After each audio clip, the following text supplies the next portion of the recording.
You're listening to the Gesu Sports Report, presented by the Dream Team.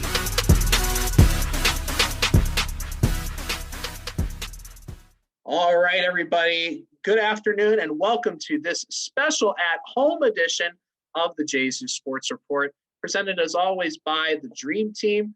I'm Mr. Hahn, the Phenomenon, along with my partner, Mr. Davidson. Mr. Davidson, how are you doing today? I'm doing good. Just enjoying the day. How about you? How are you doing? Doing great. Staying nice and warm inside, and lots of great sports to talk about today. Even though we don't have any CYO to report this week, we still got a lot of Cleveland sports to talk about today. And we get to try a couple new things this time, and we don't have a time restriction. So that'll be a nice thing as well.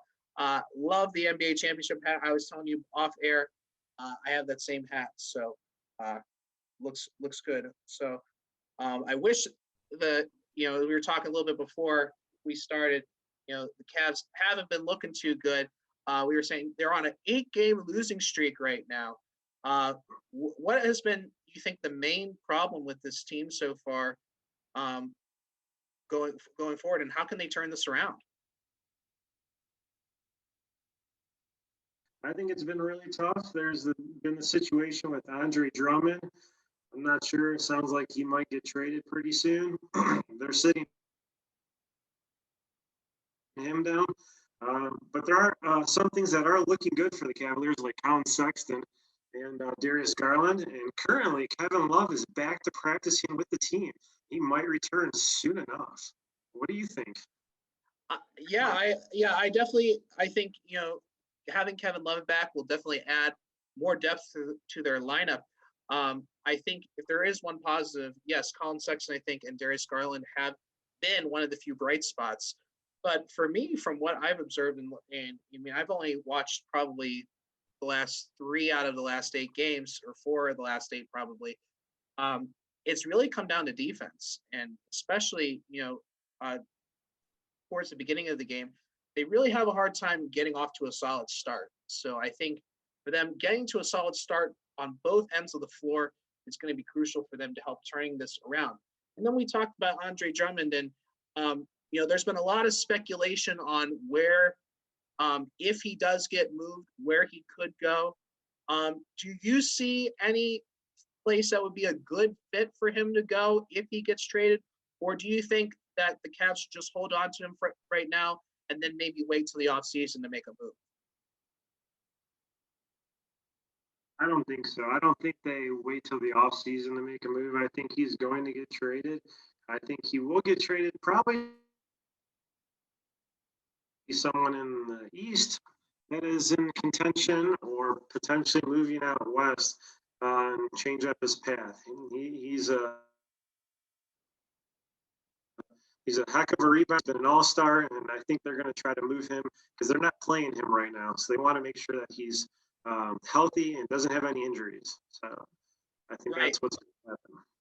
Right. Well, yes, they did say they are benching him, obviously looking for options for him to possibly go. Now, with obviously him being traded, a big question mark that has been brought up with him is his salary situation. I mean, picking up an all-star like Andre Drummond is not always the cheapest option. And there's been some questions on if they have to move him, would the Cavs have to retain some of his salary in order for him to move on to another team? Do you see that being an issue for the Cavs, finding a team that would be willing to take on that much salary in their cap? Find a way to get him. They might even involve a third team just to make the finances work. Because it doesn't seem like he's happy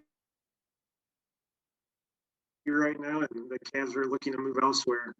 And speaking of that, they do have a 4-game home stretch coming up. Do you know who they're playing this week? Yes, I do. They are playing the Nuggets on Friday. Their game, they were supposed to have a game last night, I believe, that got postponed. They were supposed to play the Spurs last night. And they're also playing the Thunder on Sunday.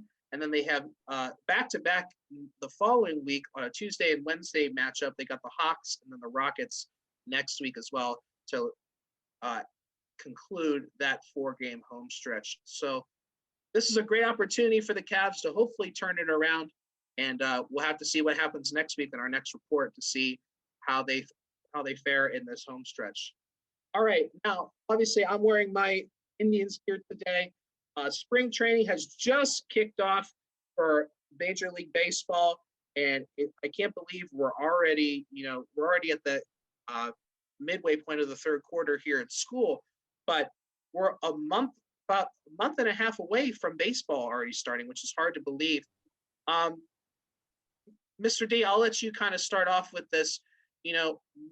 What are your predictions or expectations for the Indians going into this season? Obviously, there were a lot of big moves made. Where do you see this team going? There were a lot of big moves. Obviously, we lost that have been moved in the offseason. But pitchers and catchers, like you said, just reported. They start their first home game about 6 weeks from now. So I will say, if anything, I believe in Tito. I think he's a great coach. He can lead us in the right direction. They may have to make some moves to get some extra players in, but I believe in Tito, and I think he knows what he's doing, and he's the right manager for our ball club. That's for sure. I 100% agree. I think Tito is definitely the right man for the job and is able to get buy-in from everyone on that roster, especially that young starting rotation, which I'm really looking forward to. And they have some really young arms in that system right now. We obviously saw last year, they still have Bieber around, and Tristan McKenzie made his debut last year, who was probably my favorite player to watch at the end of last season. Got a great young arm. He's only 23 years old, so he's still got a lot of arm left in the tank. And then obviously they still have Plesac, and they still have they have Jones in there. And there's going to be a really nice battle for that fifth starting rotation spot of who's going to take it. So I'm interested to see who that plays out. But I want to ask you about something else, Mr. D, and I'm curious to get your opinion on this. So in the Lindor trade, they ended up picking up Rosario and Jimenez from Mets.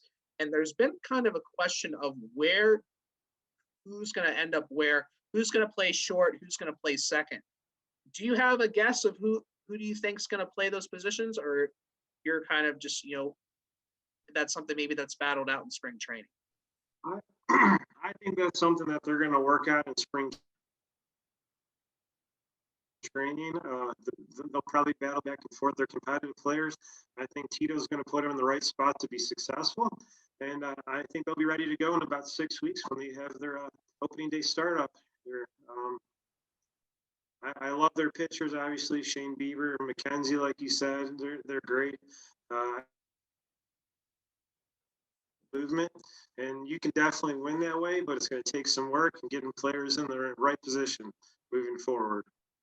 Absolutely. So I guess kind of putting a bow on the Indians for today, do you think the Indians have a shot at capturing the AL Central title this year? Would you put that as a stable, like for sure, or do you think it's going to be a tight race probably to the end of the year?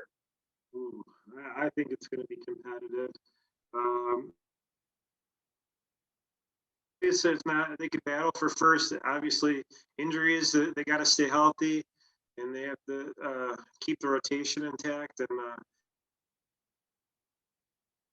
keep things going in the right direction. Maybe even make a move during the season and pick up someone that can help the team out. But it's always a shot, especially with Francona as our manager.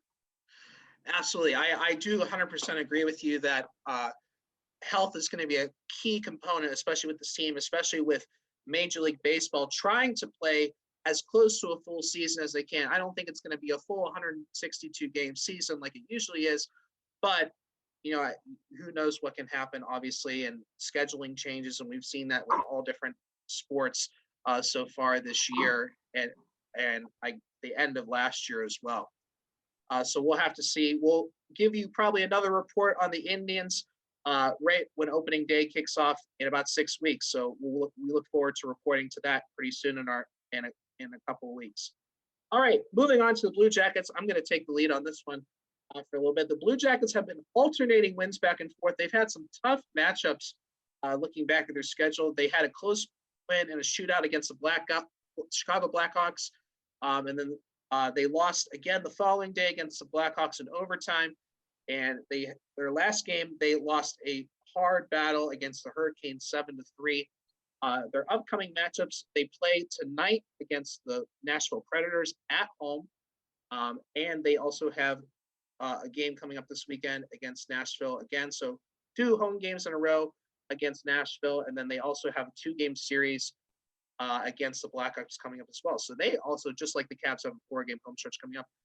They have been kind of inconsistent so far. They're right in the middle of the pack when it comes to the Central Division right now. They're currently sitting right now at 7-6-4 with a total of 18 points. Obviously, with the new NHL format, 4 teams in each division will make the Stanley Cup playoffs. So right now they're on the outside looking in, 3 points shy of the Carolina Hurricanes for the 4th spot. I really like what they're doing right now with Patrick Laine. I think if that goaltending can be a little bit more consistent, I think they can make a run at it. It's going to be a tight battle with Carolina and Tampa Bay. I think those teams are going to be fighting really closely for that last final spot and maybe possibly that 3 spot. So we'll have to see how that goes. All right, we've had some requests for some other sports teams as well to talk about in our sports report. And usually during a normal week, we don't get to talk about them because of our time constraints on the broadcast. But one of our requests was for women's soccer. So I'll let you, Mr. Alday Davidson, take away our next segment on U.S. women's soccer. I'm super excited. This women's soccer team is outstanding. They have great players like Megan Rapinoe, my favorite, Alex Morgan. And today they play Canada in the She Believes Cup, which is really against Canada. Coming up, they play Brazil on Sunday, which was going to be a great match to watch. And then Argentina next week on Wednesday, February 24th, 7 p.m. So try to tune in, check them out, watch those amazing athletes get up and down that field, and let's get some goals scored. Absolutely. So be sure to tune in to the She Believes Cup tournament, which will be going on this weekend and in the next week, and cheer on Team USA and our women's national team for that coming up. So, like we said, there's no CYO scores to report this week, but as always, we'd like to remind you all, if you would like to hear your scores on the broadcast in the future, as always, please send them an email to Mr. Alday Davidson or Mr. Hahn the Phenomenon. Again, it's great if you tell us in person when you see us in the hallways, but a lot of times it's hard for us to keep track of all the scores. So if you send us an email, it's the best way to guarantee that it's going to be in the broadcast in the future. So again, that wraps up our sports report for today. Again, thank you so much for tuning in. It was so good to do something different. I don't know about you, Mr. Davidson, but I had a great time doing this, and hopefully this is something we could try again in the future. Yes, absolutely. I loved it. I just wanted to make a shout out to the students. Definitely miss you kids. Stay healthy, stay active. Teachers, keep doing what you're doing. You're awesome, amazing. You're an inspiration. So a big round of applause to everyone. And I hope you all have a great weekend. Absolutely. We wish all of you a great weekend, and we look forward to being back in the broadcast studio next weekend for our next sports report. So until next time, from Mr. Alday Davidson, I'm Mr. Hahn, the Phenomenon, signing off. Have a great weekend, everybody.